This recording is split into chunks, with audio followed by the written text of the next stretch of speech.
And guys, it's merienda time. Meron kami na-discover. Kaso binuksan na kasi ng anak ko ito. Hindi ko siya mabasa. Pero nakalagay dito sa baba, seaweed. So, ganito lang siya. Ganito siya. Pero hindi ko alam siya kung anong lasa kasi pang Korean siya. Tapos tinry na siya ng mga anak ko. Ito. Ilalagay sila. Small amount lang ha, ilalagay Tapos ako. So, wala kaming tuna. Ihalo sa kanin, kaya ang naisip ko corned beef. Try ko lang naman kung anong lasa niya. Kasi sabi nung anak ko masarap daw. So, na-weird yun lang ako sa mga trip niya. So, ilalagay lang daw siya ng guys sa ibabaw. Tapos, parang ipapalaman mo siya sa seaweed. Yung kanin na may corned beef. Pero, optional lang naman daw yung corned beef. Pero, nabasa ko dun sa, napanood ko YouTube. Tuna.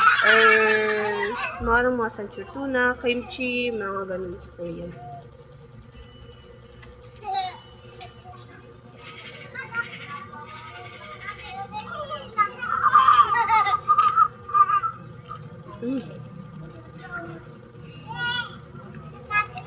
Parang sushi. Parang sushi na parang gulay. Tapos parang masarap isaw-saw sa toyo. Parang sa sushi.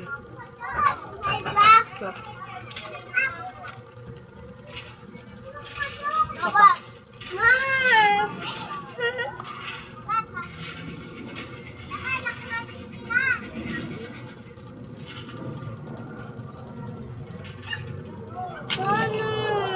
Choy-choy mamaya.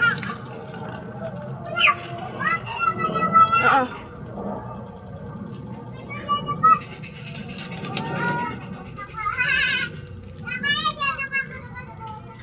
Ito. Hindi ako ito pwede. Ito mo sa akin. Kasi tinikman na kasi nila ito kanina. Tinry na nila ito kainin. Kaya, konti na lang yung laman niya. Bawas na kumbaga. Excited lang. Parang sarap niya gala.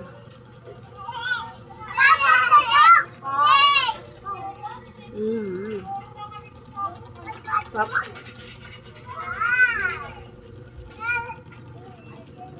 Parang sushi, diba?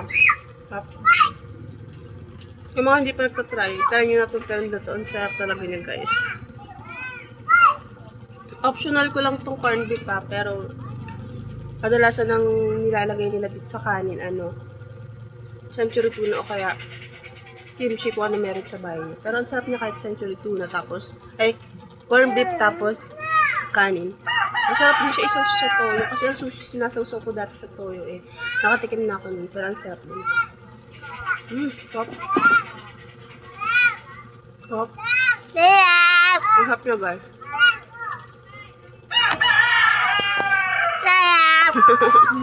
Harap. Bye. Bye. Bye.